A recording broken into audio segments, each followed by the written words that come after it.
Kriga Bundalo. I want to start this video off right now by apologizing, okay? This video is, I guess, 2 weeks late now. And I'm going to take full blame for this one. This is all me. And you know why, guys? We've talked about this many times before. I am an incredibly slow reader. But what that means is this week, we're going to be talking about a fairly big thing. Let me show you what we got here. It's this. I got my hands on the Adventures of Red Sonja Omnibus from Dynamite. This is not a Marvel, not a Dark Horse, not a Titan, not a anything else that it could be. This is a Dynamite book. I got my hands on this bad boy, and I know normally we don't really stick to a lot of non-Howard stuff here. And listen, we've already had the conversation about whether I think Red Sonja, as she exists today, is actually a Robert E. Howard creation. We don't need to go down that road again, but I did want to read it for a variety of reasons. I actually did make it an effort at one point in time to finish a collection of every single Marvel Red Sonja comic. Since I was already doing the entire run of Conan, I said, you're already there, you're already in, you're in for a penny, get in for a pound, might as well do it. So I did it. So I finally sat down when I saw this and said, I should be reading that. I've got them all literally sitting right here in a box. I should actually read these front to back and see what it has to say. The other thing that I thought was, this will actually give me a good vignette of what a Dynamite omnibus looks like. Y'all still with me? If you're still with me, I'm pretty happy with that because you probably have the same interest I do. Now, I'm going to throw a spoiler out here right now. I'm going to be discussing a couple things in this review that are actually going to be very specific about what happens in the story. So if you don't want me to ruin little vignettes or pieces of Red Sonja's Marvel life with you, stop watching now. Now, for those of you who stuck with it, I'm going to try to make this one fairly overarching. I don't want to do the deep dive that I would do in a Color or Conan because, again, this isn't a Robert E. Howard character, but I do want to give you the Cole's notes of what I think. Let's get into the book, then we'll come back here and wrap this one up with a final thought. And we're back. Okay, let's get into this bad boy right off the bat. Let's get the book out. Okay, so you'll notice there is a couple Post-it notes up in the top. I actually put a lot of Post-it notes on this when I was going through it, but I didn't want to do too deep a dive on this one because honestly, it's not the core content we cover here. We cover a lot of Robert E. Howard stuff. In a minute, I'm going to talk about why that doesn't particularly apply too much to this. Okay, we'll get there. Okay, so this is what the omnibus looks like. What I like about this is they've done the printing directly on the page. I think that's pretty cool because you've avoided this whole dust jacket issue that I always see with the Marvel omnibus and even with those Valiant Classic omnibus that I reviewed earlier. Dust jackets to me look nice, but they're a pain in the ass when it comes to reading. I take them off 100% of the time, toss them to the side, then I only put them back on when I put the book back on the shelf because it's a dust jacket. Anyways, this is what the book looks like. As I said, it's got the printing. The side looks like this, The Adventures of Red Sonja. It's kind of neat. I like this. This kind of cool little design on here where you got Red Sonja jumping through the air. There's her sword and there's her shield and she's diving into something and you got this cool flowery design in the background. That's kind of neat. And then you got the back where you got to write up and it says what it is. And it says, Defining Saga, the She-Devil with a Sword. Now, you'll notice, and bear in mind, I do not blame Dynamite for this at all. My copy has a crease right through the middle of the back here. And I got to tell you, I picked this up at a local comic shop and I don't blame my local comic shop at all for this, at all, period. I know, I have ranted many times on this channel about Canadian distribution channels. I know we've discussed this before because I am convinced that in Canada, we are just getting hosed on the protection of our books when they're being distributed. Now, I'm not going to talk too much more about it though, because, you know, beggars can't be choosers. And honestly, when you love the content and you just want the content, you'll take what you get. All right. I'm shooting some other video where I'm actually comparing stuff coming up from a local comic shop in the States versus what I'm buying here locally. We'll do a comparison the other day, but honestly, I consider myself grateful I can at least get this. So, not a Dynamite issue. I'm positive this is directly out of the distribution. Now, let's do a piece of administration here, shall we? And put this over here. Okay, let's put that there. Okay. Now, you guys know we've covered other Marvel omnibus in the background of this channel. Let's just break out one of my favorites, shall we? Let's just put this one right here. This is, oh, just look at that. That just screams sexy. Oh, love it. Anybody notice the size difference? And I'm not making some sort of phallic comment here. I'm like, anybody noticing this here? Like, let me just chop them up at the tops to the same. What happened here? What happened here? Let's just do a little bit of this. Yeah, let's we gotta huh, so we're smaller. Why? I gotta tell you, I'm looking over there at the shelf, because the shelf is over there, and I'm looking at my Marvel Omnibus, and I'm looking at my Valiant Omnibus, and those two companies can get it in line. I don't know. Very strange. It is a smaller book. And something I've noticed on the inside, and I'm going to show you guys this right now, and we won't come back to talk about it again, is you'll notice the print in here has a big margin at the top and the bottom. It's really evident when you get into the front pages here on this first story. Yeah, this one, which the printing is even smaller. And you're like, why? Why wouldn't you take, like, look at this. You got a thumb width here and a thumb width. Well, no, of course you got some text here. Why wouldn't you, like, make it? I don't understand that. Like, you've got a smaller book, and I get it. It's a smaller print and it's a smaller overall model. But why wouldn't you have taken the time to make the print bigger? That seems strange to me. So, as far as the actual quality of the book goes, I like this. I'm not complaining. The quality of the pages is very nice. The quality of the art, and especially the way they've remastered these, because I actually have these original Red Sonja comics. I have all of them. I have the entire Marvel run of Red Sonja. And I gotta tell you, the interior print on these, sometimes, let's just face it, the material does not age well. Seeing it here remastered really is beautiful. I think Dynamite did a fantastic job on that. But that's just the physical appearance of the book. Let's talk about what I think one of the major drawbacks to this book is, and it has absolutely nothing to do with the fact that this is a Dynamite book. It's the fact that this is a Dynamite book. Okay, let's call it as it is. This isn't a Marvel book. It's not a Dark Horse book. It is not a Titan book. It is a Dynamite book. As a result of that, there seems to be some sort of a copyright issue here. And the copyright issue has to do with this. See this big guy on the front page here? See this right here, this guy. Him? Anybody know this guy? Anybody on my channel know who this is? This is Conan, by the way, in case you're curious. Apparently there's some issue here with Dynamite reprinting material that actually is Conan specific. So this image here on the front of the book, this is from one of the first crossovers, and one of the best crossovers that I've read that actually involves Sonja, Conan, and Kull. There's 3 of them there, okay? This whole story happens when they're trying to steal a page of the Book of Skelos. Sonja is coming at it for a reason.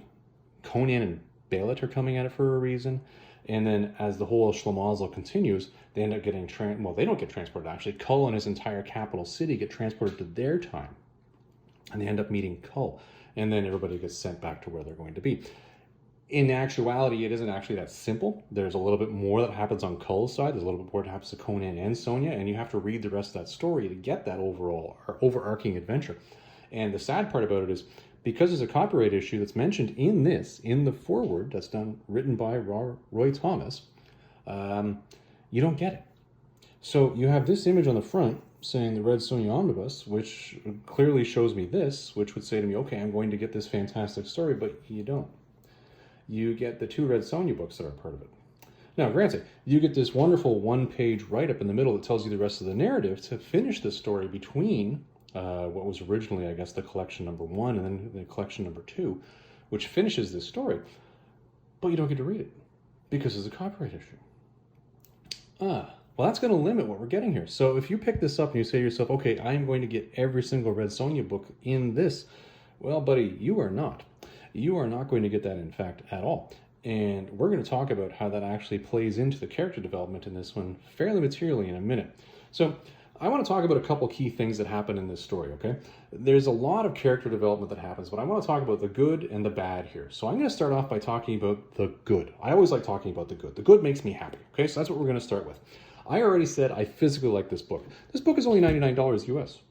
That's not bad, and that's cheaper than a Marvel Omnibus, and it's cheaper than what I'm going to be paying for a Titan Omnibus when I eventually get it. This is a good price. It's physically a smaller book, but I think it's good value for 99 bucks to get this. I have no issues with this. Production-wise, I agree with it. Thumbs up.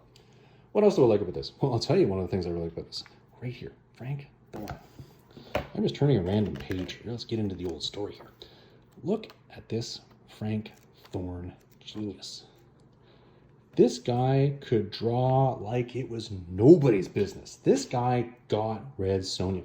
I have never seen anybody capture Red Sonja as beautifully as Frank Thorne did. Now, I think a piece of that is probably because in my own mind now, just like John Buscema is to me the pivotal Conan artist with Ernie Chan, this seems to scream at me as, okay, Frank Thorne, is the Red Sonja artist. This is it. This is end of conversation. Every time I'm looking for Red Sonja, this is what I want to picture within it. This is what I want to see. That's Conan, by the way, in case you're curious. And you see this beautiful art coming out. Like, look at this. Look at the scales. Look at these alligator guys that are trying to eat her before she meets Conan and Bella. Like, it just keeps going. Oh, I want this gem. I'm very happy with this. And boom, disappears. Beautiful. Like, it's wonderful, wonderful art. And it just screams at you. And in here, Roy Thomas, throughout the production of Red Sonja as it was going along, was able to tap other artists on the shoulder and say, would you mind coming on board and helping out as well? Because Frank Thorne had to move on. So you have John Buscema that's shown up in this, is putting in artwork as well. And that's later in the stories. And I got to tell you, when you're reading those, there's even Howard Chaykin in here, which is just fantastic. And you're like, wow, wonderful, wonderful art that has touched this character over time. So art-wise, I think this book does really, really well. Another thing I like about it is these stories in the back, I think, where is it? It's you end the last story. Yeah, you got that Frank Thorne one there, which writing-wise was a little weird. We'll talk about that in a bit. But these ones back here are all things that came out of Savage Sword or out of Cullen the Barbarians. And what I like about these is that they've colorized them. So not only do you have the original beautiful art that came out of Savage Sword, you now have a color aspect that's put on top of it. And to me, it really finishes, because I've read a lot of these Savage Sword stories and the Cullen the Barbarian stories, and I've read them in the black and white magazines, but seeing them in color, it really does add a lot. It really does make you go, wow, that looks awesome. So 2 points on the art on this one. Okay, now let's talk about the medium ground on this one, okay? The medium ground on this one, I think, really has to do with character management, all right? We're just going to, in broad strokes here, talk about that. And I'm going to close this one up here. I'm going to close this one up here because there's really nothing we really need to get into here when we're talking about this. Character management, when I'm talking about Red Sonja, what's happened with her over time was she was an interrupted character. I believe, and if you listen to Roy Thomas's talks in here where he has his intros to what were originally 3 different, I guess, trades that then came together to make this omnibus, you really get a sense that he was struggling at Marvel to continue to put this character out and find a home for this character. I know when it was finally canceled, he made the comment that he was really pissed off. He wasn't happy about it at all, because nobody at Marvel even had the bones to actually tell him that. He had to find out from the artist, which I think is terrible. But moot point. You get this character here that continues to be interrupted. Remember that movie Girl Interrupted? What was that? Was that Winona Ryder in that one? I can't even remember. Anyways, you get this character that's just interrupted. They cannot get a sense of continuity because every time something's going along, something bad happens. It's just dropped. It's like Jack Kirby in the Fourth World, just full drop of possibly at the time one of the greatest stories ever written, just full stop. It's terrible. And I think that did happen with Red Sonja. So as a result of that, every time they came back to the drawing board to write more Red Sonja, instead of getting character growth over a period of time, you ended up getting the same character spat out at you, just in different stories. You don't see them growing. You see, okay, this is Red Sonja in exactly this version of Red Sonja dealing with exactly this issue. This is Red Sonja in exactly that version of Red Sonja dealing with this issue. This is Red Sonja in exactly that Red Sonja dealing with this issue. It doesn't change. The character doesn't grow. And it's interesting because what you have at the very beginning of the story, I believe it was in issue, the second Marvel feature story, at the beginning of it, Red Sonja dies. And I'm not going to spoil it for you, but she dies. Okay? And when she's dying, what does she think of? She thinks of Conan. Her exact phrase was, Conan, I never let you. And then she hits the ground and she's dead. Which, when you read that, whoa, because that does actually answer the question, and I know some of you have made the comment on this channel before, that you believe that Red Sonja does love Conan. Well, after reading that, I 100% agree with you. Red Sonja does love Conan, and I believe the only reason she's not married to Conan as King Conan is because Red Sonja is not a Robert E. Howard creation. At least not in the Hyborian age. The Red Sonja that we all know and love is a Marvel creation. The Red Sonja that actually is a Robert E. Howard creation is right there. And that is not somebody that would be in the right time to be falling in love with Conan the Barbarian and making babies in the King Conan age. So, not happening. Because the only reason I said they're making babies is because they did have many children together. So, you've got this character that loves Conan once. You hear the reference once. But then, the same character seems to be going through this adventure that continues on and on and on, but seems to constantly be trying to replace Conan. There's this strange relationship with men that come and go in this series where she's flirtatious with them and seems to let them get to a certain point, and sometimes she'll go to the point of, oh, can't do it until you actually beat me in a fair fight, buddy. And that happens near the end with a guy named Olin. But it actually doesn't come to pass where she actually gets to be with somebody. And there's an interesting story at the end where, and it's a Savage Sword of Conan story in the end here, where I think you do start to see character growth, where she's following this heaven's ladder that's appeared. She's followed the myth of it for treasure and finds that there's an angel at the end of it that's come down to earth specifically to be with her. And she says, no, you can't have me until you beat me in a fair fight. And he legitimately beats her in a fair fight. And in her mind, she's saying, well, no. And there's this beautiful dialogue in her head where she's saying, no, it can't be because that was sorcery. But at the same time, she's like, but do I want this? And at the end of the day, the angel is drawn back up into heaven, and she doesn't get to stay in earth with Sonja where he wants to be, and he's torn apart by it. He's hurt by it. And Sonja's left standing on the ground, just distraught. Because I think at that point in time, she finally reconciled herself to, oh, I'm not going to be alone. Oh, I'm not going to be this lonely person that's constantly going from one adventure to the next, to the next, to the next, trying to fill this empty hole in my life that should be Conan. Instead, I'm alone because that angel just got taken away. And it's interesting because you only see that in 1990.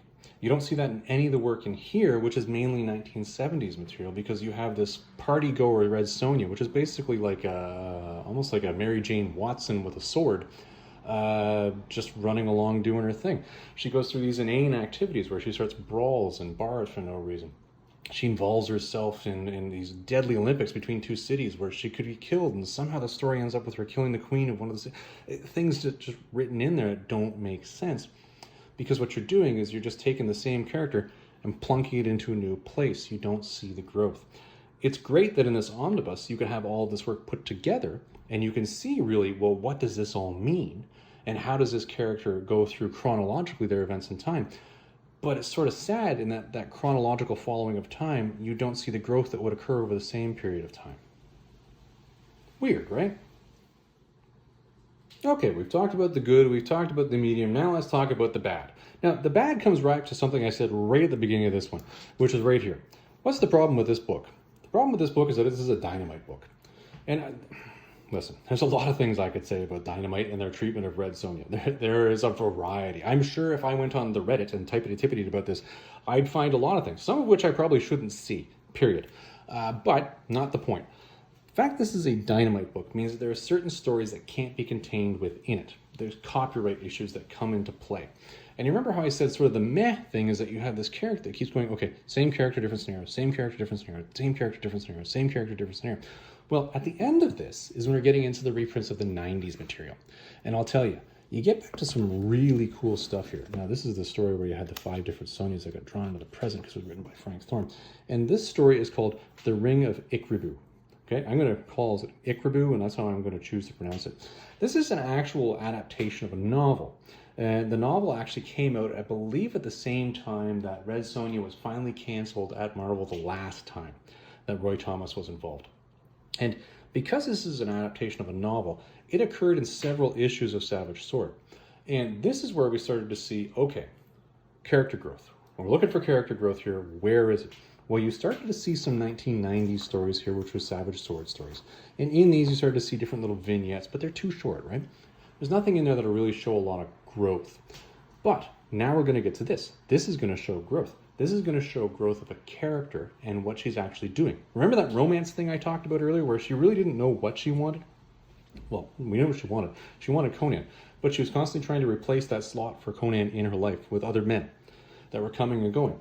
And you see that search happening again and again. In this story, I think is when she gets closest to actually coming to fruition on what she's going to do, where she falls in love with a lord or a king named Oleg. Oleg unfortunately dies. Done. Okay? He ain't gonna make it. She ain't gonna make it. Well, the relationship ain't gonna make it. But there's clearly a chat there, and there's a chance there for something to happen. Oleg and her actually, in fact, do fight with swords, because Oleg is convinced that if he has to beat her, he has to beat her to be with her. And at the end of the day, she actually is considering renouncing her vow. Literally renouncing her vow so that she can be with Oleg. Kind of interesting, but there was a key piece to this that was really needed because Oleg and Sonja found a common bond early in the story. And Oleg really got a sense of who she was when she told him about this. And this is just so small, but it's so huge. And for me, this was the big bad in the book. Right here. So you've already got a copyright issue where they can't let you have Conan. But look, there's Conan again. Hey, imagine that. Actually, I believe this is what he looks like when he was in full mail in Coralia? Where was it? Coralia. What was that? In Black Colossus? Black Colossus. Yes, that is exactly what that's based off of. Anyway, she tells a story about how she let a guy beat her in a board game so they could be wed. And then there's no explanation. And there's an asterisk right here. There's an editor's asterisk right here where there should be a note in the bottom telling me where that is. Anybody see that note? Take your time. Look at the page. I'll get some coffee over here while you're looking for it. Yeah, take a look. The reason why you don't see it is because it ain't there. They actually edited it out. Edited it. How many D's can I put in that? Edited it. They took it right back out. They dibbly-dobbled it out of the page, and it's gone. It's not there anymore. You're just supposed to accept this. This, which I think is a fairly major pivotal point in character development. She actually let somebody beat her in a board game so they could wed. And you know what? It came back and backfired on her. It backfired on her, and she's not with him now. And he proved spineless and worse. I do not wish to talk about him. End. That's it. Well, hold on. What the fridge? Well, I'll tell you what the fridge was. That actually was in a Savage Sword of Conan. So I went and I Googled this poop. This is where I found out how I'm actually lacking this actual book is. That actually fits into Savage Sword of Conan. I believe it is issues number 207 and 210. All right? There's 3 issues there. 207, 208, 209, actually 4. 9 and 210 that actually tell this story. Where's the story in this? I can tell you, it ain't here. And I got to tell you, this whole thing with her and Oleg and finally being willing to settle down with Oleg actually makes sense when you start to consider what the ramifications of this relationship may have been, which are not included in the book. So, good art. Okay? We'll just start with that right now. Good art. Yes, art 100% good. Presentation of the book, also good. Mediocre or meh, the fact that it's the same character again and again. Bad, this copyright issue. I gotta tell you, missing that one story just took the whole character development, threw it out the window. Let's wrap this bad boy up. Okay, let's wrap this one up with final thoughts. Now, I gotta tell you, I always do these final thought things completely ad-lib. So bear with me here, because we're going to probably do a meandering path, and we'll probably have an old man rant in here somewhere as we get to the end of this thing. So what did we think of this? Well, I did this one in 3 stages. I said, what was the good, what was the medium, and what was the bad?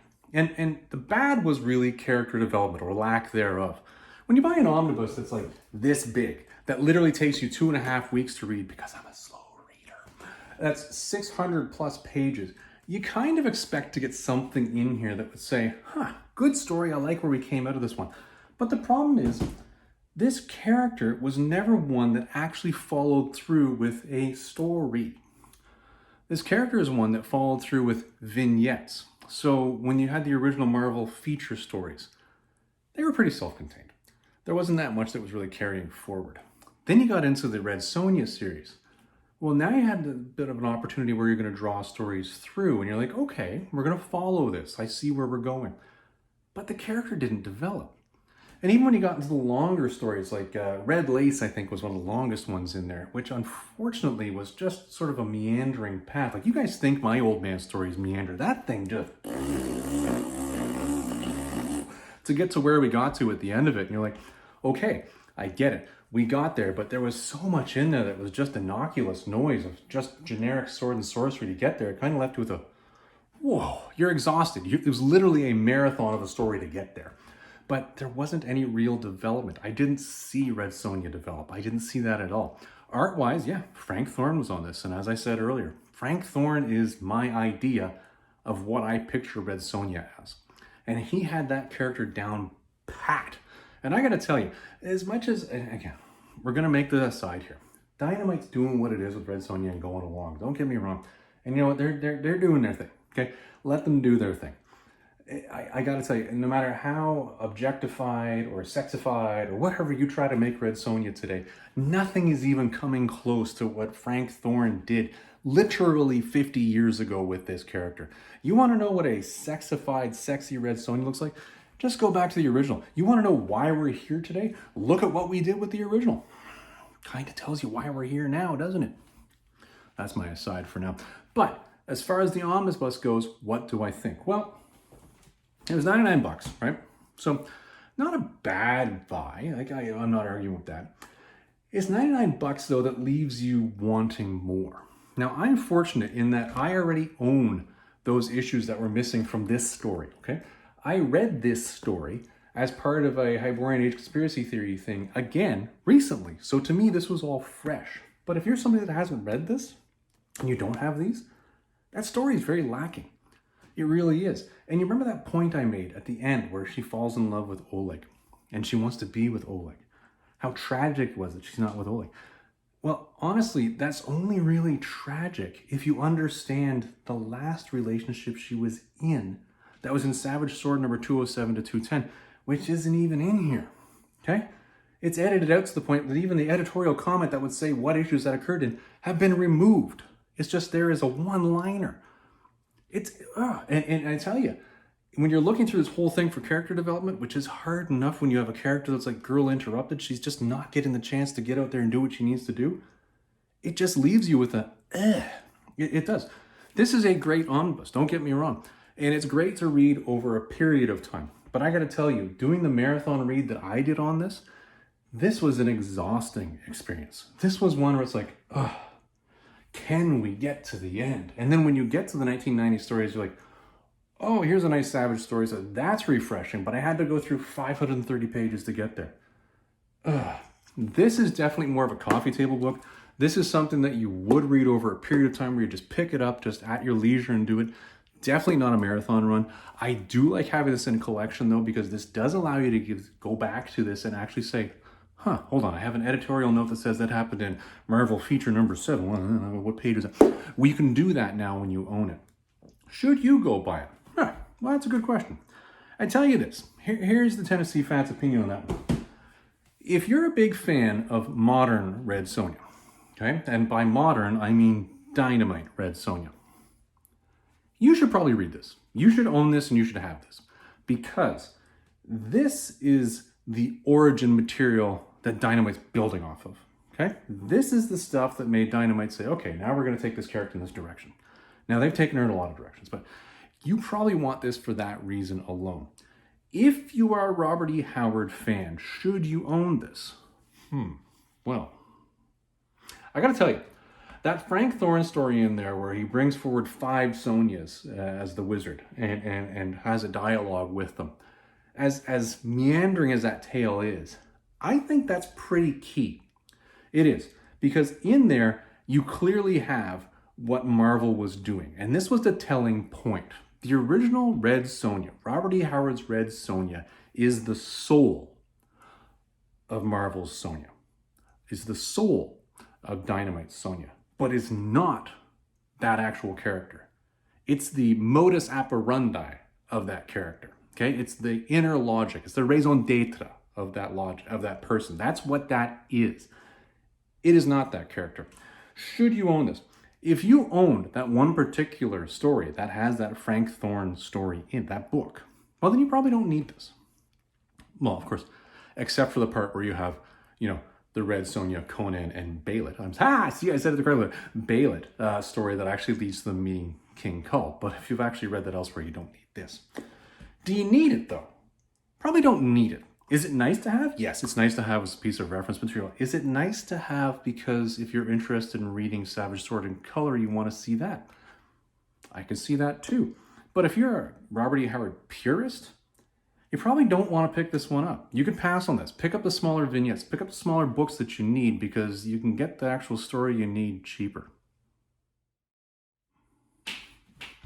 Well, everybody, I hope you enjoyed this one. This was kind of an interesting one for me because it was actually a meandering path down a character that I'm not really that into that much.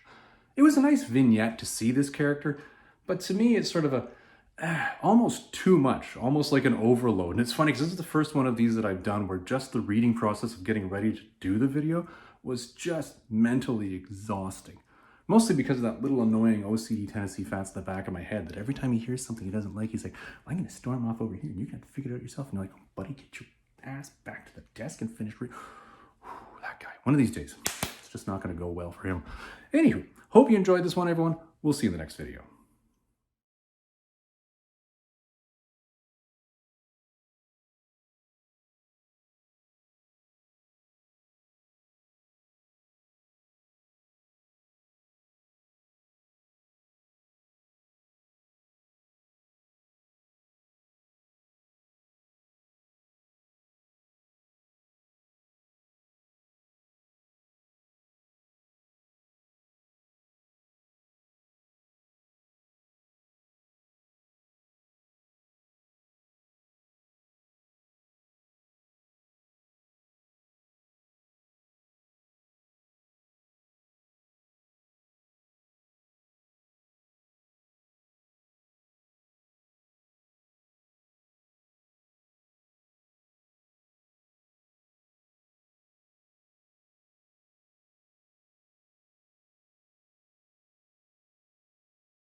All right, let's get in here and let's figure this out. So I figured what I would do here for those of you who have stuck around this far is I give you a quick update because I posted a picture a while ago in my communities here on YouTube. And it was one that kind of made me go, I tell you, I think I mentioned this in a prior video. It might have been one of the reviews I did on Titan Comics. But when I said that what I've done is I've actually duplicated my pull list. And I've done this intentionally. I know it sounds ridiculous. Just bear with me here because this is the OCD side of Tennessee Fats talking right now, okay? What I did was I have my pull list here in Canada, where I live, at my local comic shop, and I get my books through them. In addition, though, what I've also done is I've duplicated that with a US comic shop. It's an online one, and I'm not going to talk about who it is, but I've done it with them because they'll ship to me on a periodic basis based on whatever I choose, and I've chosen to receive things monthly, and I'll be able to get books through them the same way I would through my local comic shop. But the one that I'm buying from the States is legitimately a larger player in the market. They are a much larger body. Wow, those cars going by are ridiculously loud. I hope they're not interfering with the sound here, but they're a much larger body. So the result is I can get variant covers that I can't get at my local comic shop here, number one. Number two, I'm testing the actual distributors. This is a blind test. Nobody knows I'm actually doing this. This is just a me thing. Because when I buy things here at my local comic shop, and it's got nothing to do with my comic shop, I've seen the way they handle their books. Every single time I pick up one of these things and I get it, and it's on a pull list, it's already in a bag and a board, I get it home, I find ink scuffing on the back. I find the corners have been blunted, all sorts of things. And I'm sitting there thinking, how is this happening? I know it's not the local comic shop because I can go through their back issues and I can see all of their books are in fairly good condition. They don't have the sustained normal blunting and the color scuffs that I'm seeing. So I suspect this is a Canadian distribution issue. So I bought this thing where I've gotten the companies from the States at the same time. So I'm saying, I wonder if I'm going to get better distribution there. Well, there's only one way to find out, so here's what we've done. So the photo that I actually posted was a picture of this piece of tape right here. That. So what you're seeing there is an actual piece of tape. Well, actually what you're seeing there is me trying to figure out some force vector problem here that I was working on earlier this week on I believe this is a comic backer board. Yeah, it was handy, so that's what I used. Anyways, I taped it over there just because, it's my deets. But this is the issue at hand. And when I posted it, I said, I really like the show Border Security, Canada's Frontline. I like the fact that Canadian Border Security is going through stuff, and I've learned so much watching that show. I think it's a really good show. But this has been open. And I'll tell you, the last time I had something opened by Customs, I actually had a package opened by German Customs of all places, which is weird because I'm not in Germany. I wasn't buying it from Germany either. I was buying it from Italy. Italy shipped through Germany just as that's where they go for their distribution. And when the Germans got their hands on it, they went through it and they destroyed about half the books in the box, which was a shame. It was a crying shame. Obviously, I can't fault the seller for that. It's not their fault German Customs went through the books like this. It's not their fault, but something bad happened there. So when I see this, I'm a little concerned. So I'm saying, you know what? I want to now check and see, first of all, has Canada Customs destroyed the book? That's number one, because that's going to be fairly obvious when you see the way things are organized here. But number two, am I actually seeing better distribution at the U.S. shop? So let's figure this out here. Let's open up the big box, get out the knife, and pop this bad boy open. So when the Customs did go through it, you'll see they cut all the way around it. Every seam has been cut, so it looks like they did things surgically. I'm going to assume Canada Customs has done a good job here. That's the automatic assumption I'm making here. So let's take a pop here and see what we see.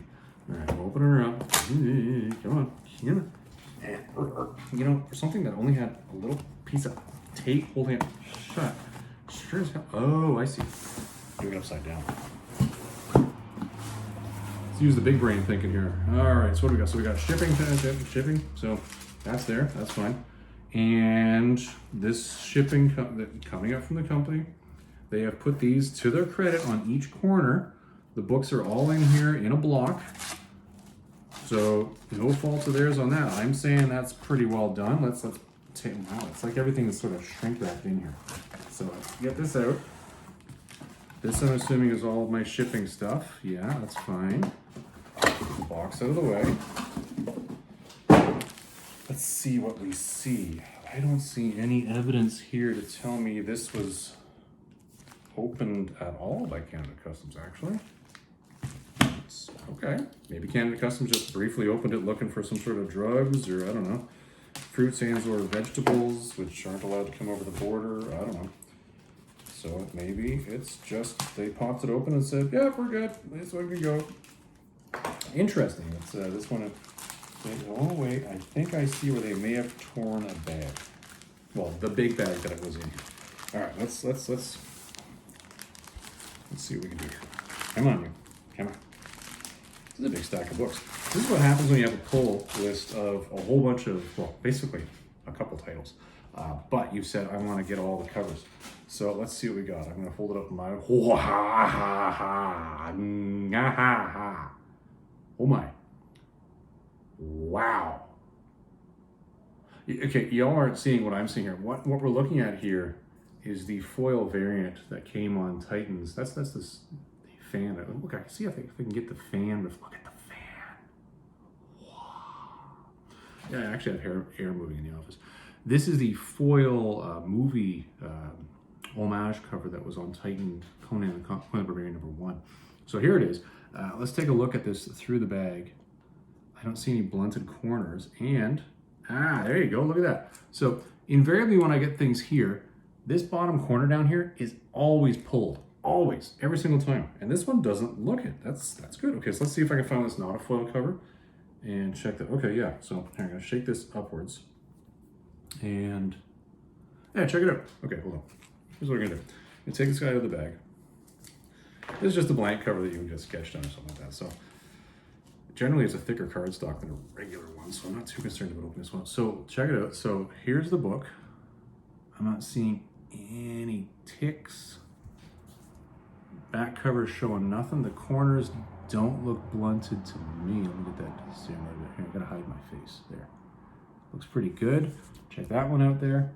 That looks pretty good. And I'm not seeing that corner blunting thing that I always see. Wait, what am I seeing here? Am I actually seeing some blunting? A little tiny amount of blunting down that corner. All right. Well, I'm not seeing anything that would indicate a color rub, but of course it's possible to see a color rub on something that's just a white cover. Let's get another one of these. Ah, the matte variant. Here we go. This is going to show me a color rub if there is one. All right, let's check this out here. Yeah, there we go. So one of the first tells, look at the board. The board came out clean. There's no color rub on the board. Okay, and that's invariably something that I'm seeing when I'm picking them up here. This bottom corner, a mild amount of tick to it, mild, but nothing on the other corners.